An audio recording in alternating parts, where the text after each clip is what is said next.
Bismillahirrahmanirrahim. Assalamualaikum warahmatullahi wabarakatuh. Alhamdulillahi rabbil alamin. Wassalatu wassalamu ala asrafil anbiya'i wal mursalin wa ala alihi wa sahbihi ajma'in. Asyhadu an la ilaha illallah wa asyhadu anna Muhammadar Rasulullah. Allahumma salli ala sayyidina Muhammad wa ala ali sayyidina Muhammad. Bersyukur kita kepada Allah dengan mengucapkan alhamdulillah, karena Allah masih memberikan kita nikmat iman, nikmat Islam, nikmat ihsan, hingga kita dapat berkumpul pagi hari ini dalam rutinitas olahraga, dan juga untuk kawan-kawan sahabat hijrah dalam berdakwah lillahi ta'ala, karena Allah ta'ala. Alhamdulillah rabbil alamin. Pertama, yang paling utama kita ucapkan kepada Allah subhanahu wa ta'ala, yang mana Allah masih memberikan kita nikmat iman, nikmat Islam, nikmat ihsan, hingga kita dapat berkumpul di tempat ini. Salawat dan salam tak lupa kita hadiahkan kepada Nabi Muhammad Rasulullah sallallahu alaihi wasallam. Allahumma salli ala sayyidina Muhammad wa ala ali sayyidina Muhammad. Yang mana Nabi Muhammad telah membawa kita dari zaman jahiliyah menuju zaman yang amat menderang ini.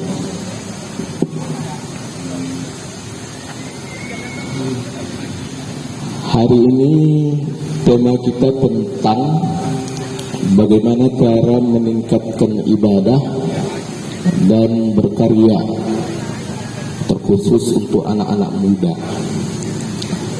Berbicara tentang ibadah, ibadah ini segala perbuatan, perkataan yang Allah ridhoi kepada hambanya, yang dimana perbuatan dan perkataan itu lillahi ta'ala, karena Allah ta'ala. Maka berbicara tentang ibadah dan berkarya untuk anak-anak muda itu hal yang paling penting. Kenapa? Anak-anak muda inilah asetnya suatu bangsa. Tetapi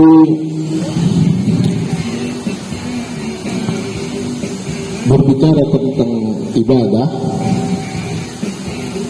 ini, Ustaz, awas sekali kalau sendiri aja, Ustaz, sama tuan-tuan guru nih ya. Jadi kalau berbicara tentang ibadah, maka banyak sekarang fenomena-fenomena yang kita lihat, seseorang lebih mementingkan dunia daripada ibadah. Artinya apa?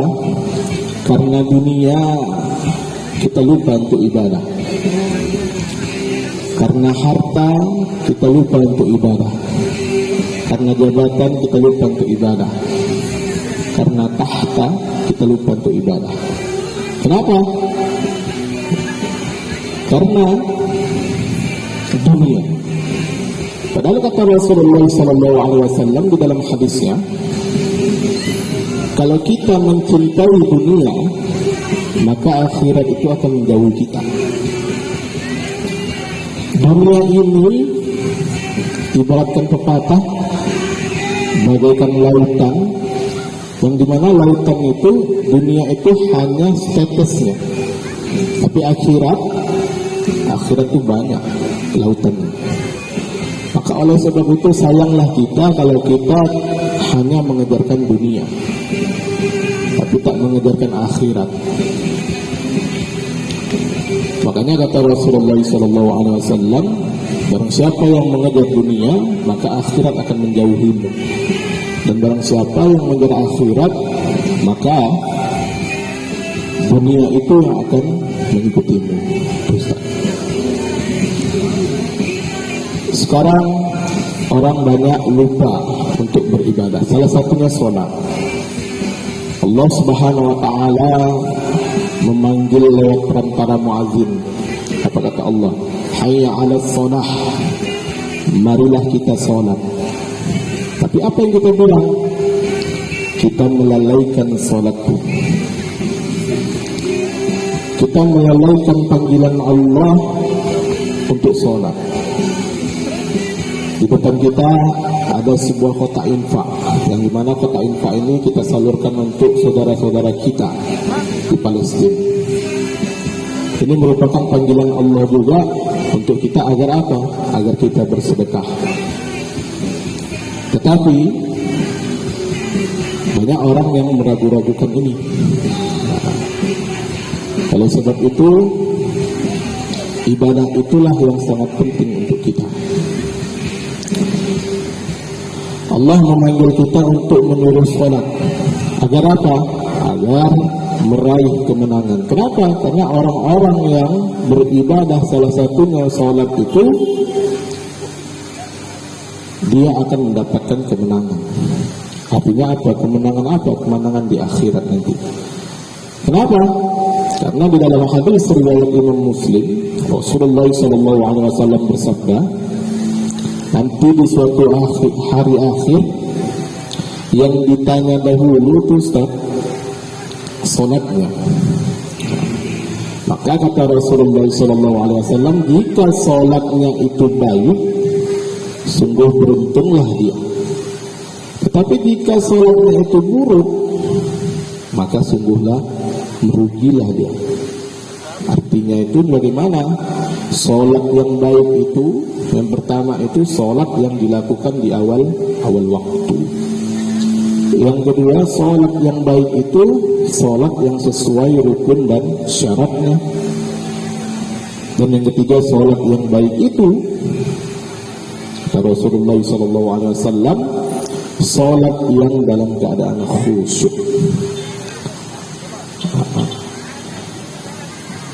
Jadi ibu-ibu dan bapak suruh peserta yang sedang berolahraga hari ini, kita boleh untuk mengejar dunia, tetapi janganlah terlalu mengejarnya. Kenapa? Karena nanti suatu saat kita akan menyesal. Harta yang hari ini kita punya itu akan kita tinggalkan. Jabatan yang hari ini kita punya itu akan kita tinggalkan. Tahta yang hari ini kita punya itu akan kita tinggalkan. Maka oleh sebab itu, dahulukanlah kita akhirat. Boleh, Ustaz, saya jawab. Terkait tadi mengejar perkara dunia, ya, Ustaz. Jangan pula melebihi dari kita mengejar perkara akhirat kita. Ya. Jadi menurut antum bagaimana sekiranya presentase yang tepat untuk kita menakarkan? Karena kan kalau sebenarnya dibilang seimbang, tak akan mungkin seimbang perkara dunia dan perkara akhirat.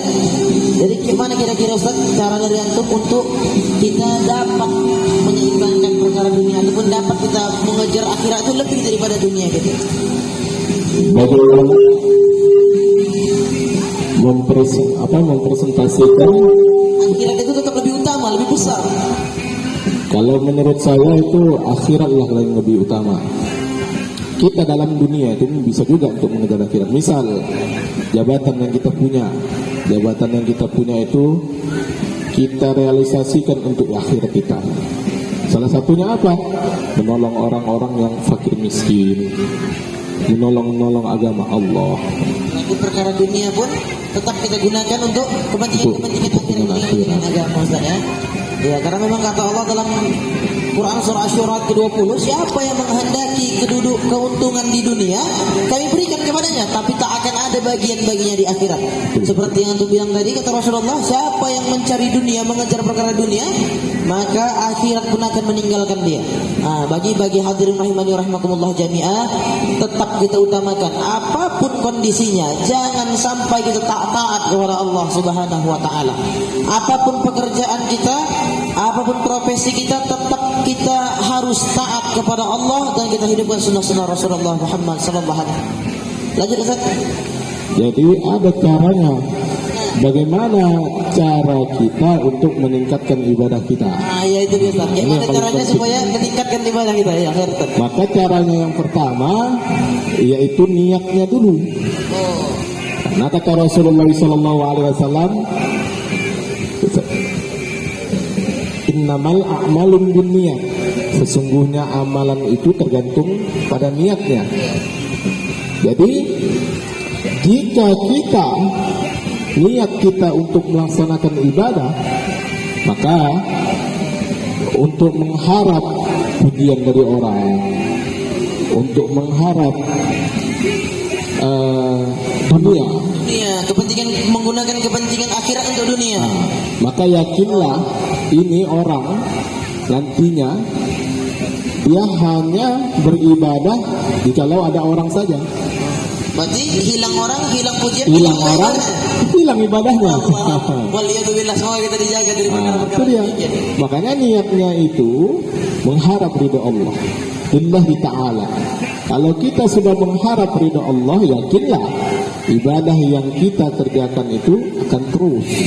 Terus ya Ustaz ya. Udah gitu yang kedua, cara kita untuk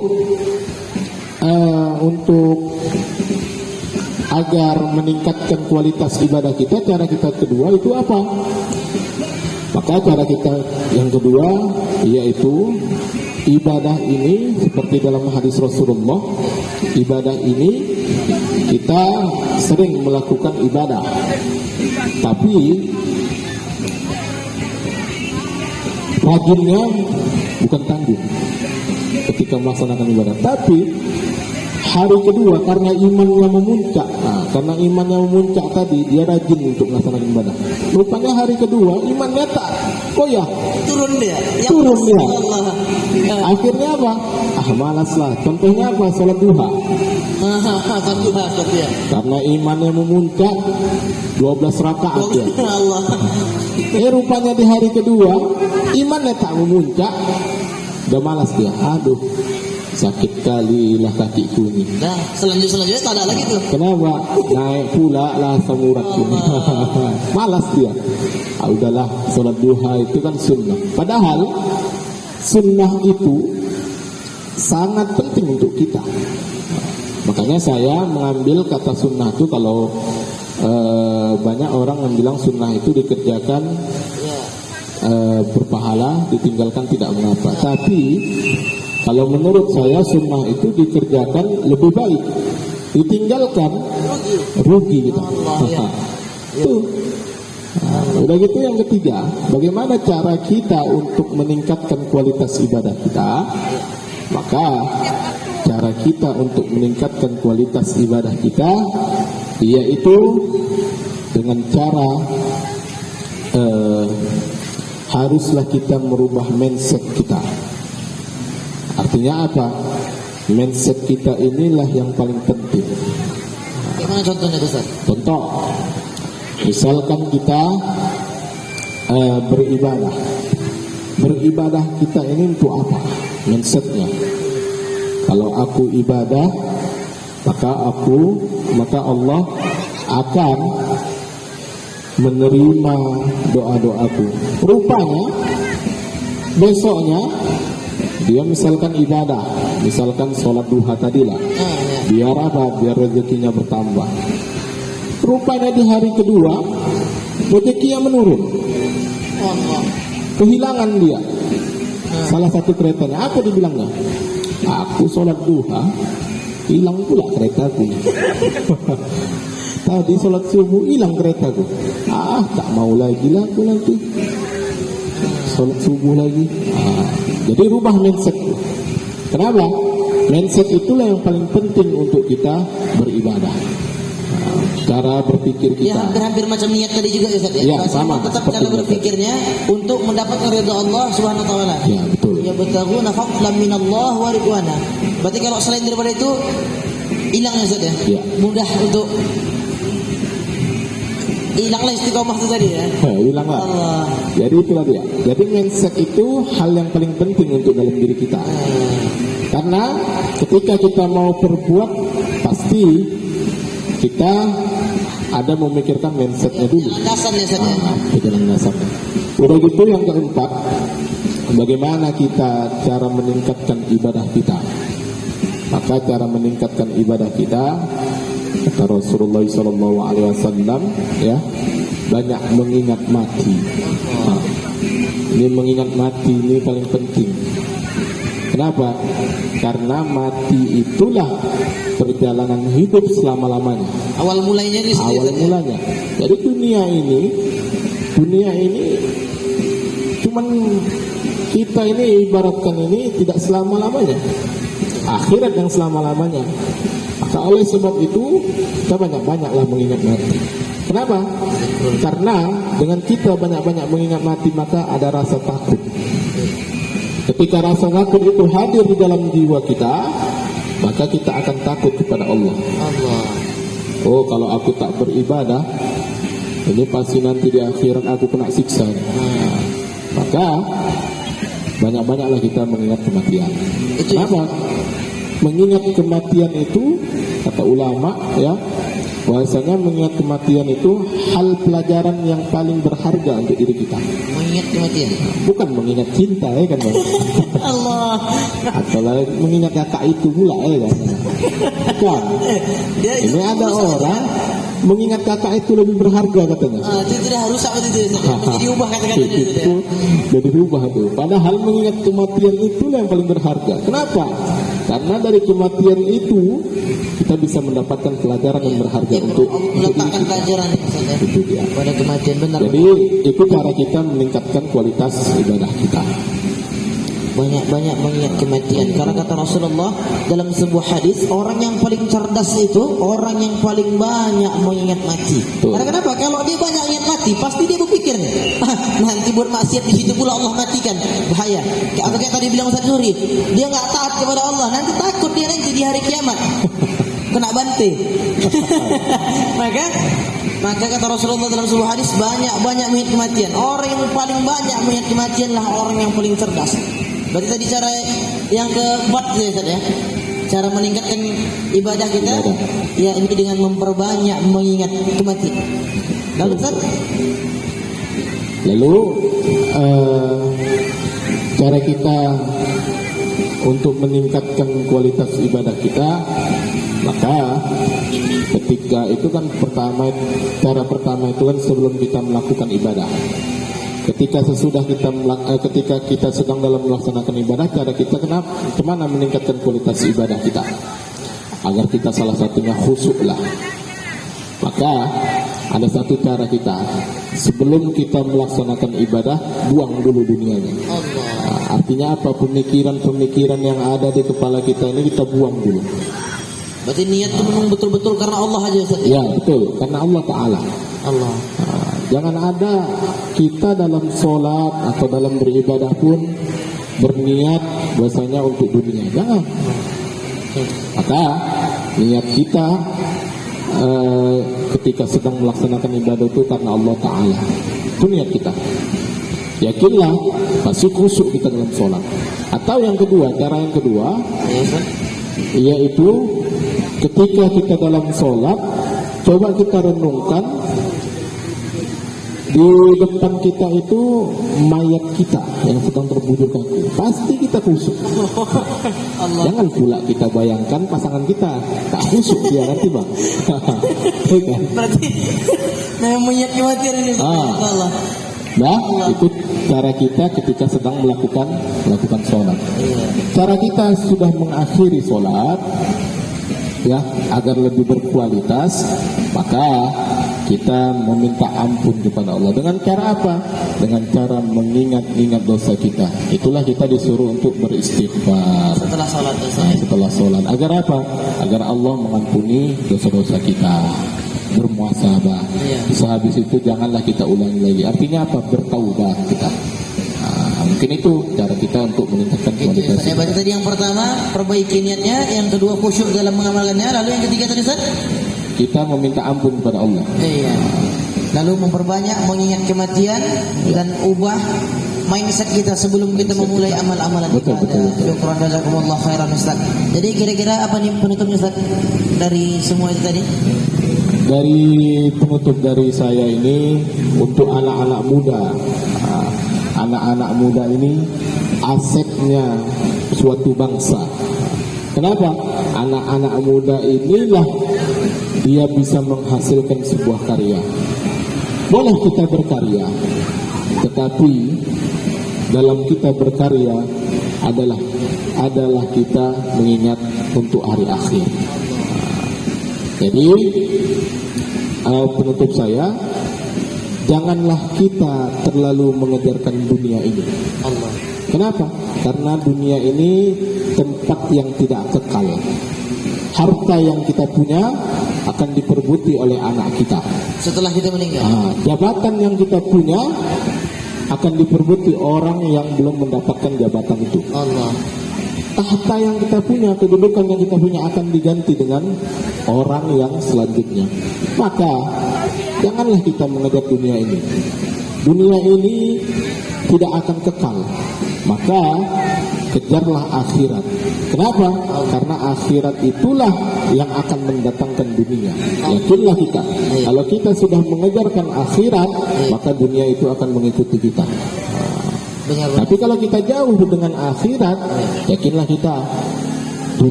kita bahwasanya kita nanti di akhirat tak ada apa-apanya.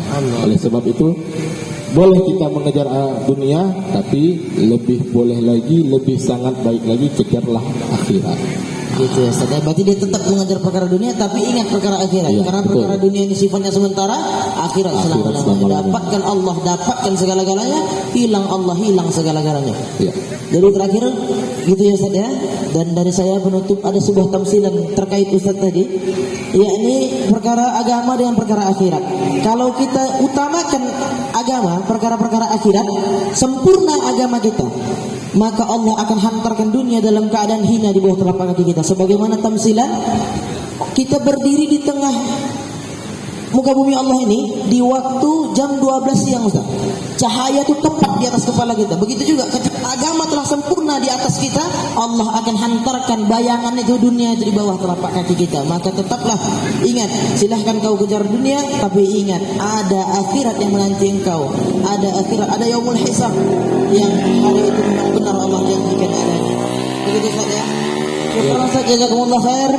Itulah sekiranya pembahasan kita pagi ini yang insya Allah dapat menjadi asbab hidayah dan menjadi ilmu lah bagi yang mendengar Ustaz. Dan insya Allah bagi kita yang menyampaikan dapat mendapatkan hidayah dari Allah Subhanahu Wa Taala. Ustaz, fadal doa Ustaz terakhir kita. Astaghfirullahaladzim, astaghfirullahaladzim, astaghfirullahaladzim, alladzi la ilaha illa huwal hayyul qayyum wa atubu ilaih. نعوذ بالله من الشيطان الرجيم بسم الله الرحمن الرحيم الحمد لله رب العالمين والصلاة والسلام على أشرف الأنبياء وعلى آله وصحبه أجمعين اللهم صل على سيدنا محمد وعلى آل سيدنا محمد اللهم اغفر لنا ذنوبنا ولوالدينا وارحمهم كما ربونا صغارا ولجميع المسلمين والمسلمات والمؤمنين والمؤمنات الأحياء منهم والأموات برحمتك يا أرحم الراحمين اللهم لا سهل إلا ما جعلته سهلا وأنت تجعل الحزن إذا سعت سهلا سهل أمورنا في الدنيا والآخرة اللهم اهدنا الصراط المستقيم صراط الذين أنعمت عليهم غير المغضوب عليهم ولا الضالين اللهم يا مقلب القلوب ثبت قلوبنا وطاعتك اللهم يا الله. Pada hari ini kami berkumpul di tempat ini ya Allah, sedang melaksanakan dakwah-Mu ya Allah. Oleh sebab itu ya Allah, kami bermohon kepadamu ya Allah, terimalah amal dakwah kami ini ya Allah. Terimalah amal dakwah kami ini ya Rahman ya Rahim. Dan semoga ya Allah kami dikumpulkan di surga-Mu nanti ya Allah. Ya Allah, kami selaku hamba-Mu ya Allah, kami banyak berlumuran dosa ya Allah. Oleh sebab itu ya Allah, kami menadahkan tangan dan bermohon kepadamu ya Allah, Ampunilah dosa kami ya Allah. Ampunilah dosa guru-guru kami ya Allah. Ampunilah dosa kedua orang tua kami ya Allah. Ampunilah dosa para pemimpin kami ya Allah. Ya Allah, ya Tuhan kami, apabila ada di antara kami ini ya Allah yang sakit ya Allah, sakit lahiriahnya ya Allah maupun batiniahnya ya Allah, oleh sebab itu ya Allah kami bermohon kepadamu ya Allah, angkat dan sembuhkanlah penyakit kami ini ya Allah. Ya Allah, ya Tuhan kami juga bermohon kepadamu ya Allah, apabila ada di antara kami ini ya Allah yang sulit untuk istiqomah beribadah kepadamu ya Allah, maka oleh sebab itu ya Allah kami bermohon kepadamu ya Allah, mudahkanlah kami untuk istiqomah beribadah kepadamu ya Allah. Ya Allah, ya Rahman, ya Rahim, kami memiliki saudara ya Allah, yaitu saudara terdekat kami ya Allah di Palestina ya Allah. Oleh sebab itu ya Allah, tolong mereka ya Allah, tolong mereka ya Rahman, ya Rahim, hancurkanlah Zionis Israel laknatullah itu ya Allah. Ya Allah, terimalah amal permohonan kami ini ya Allah. Rabbana hablana min azwajina wa zurriyatina qurrata a'yuni waj'alna lil muttaqina imama. Rabbana zalamna anfusana wa illam taghfir lana wa tarhamna lanakunanna minal khasirin. Rabbana atina fid dunya hasanah wa fil akhirati hasanah wa qina azaban nar wa qina azabal qubur wa qina azabal mahsyar. Sallallahu wasallam alaihi alhamdulillahi rabbil alamin. Taqabbalallahu minkum.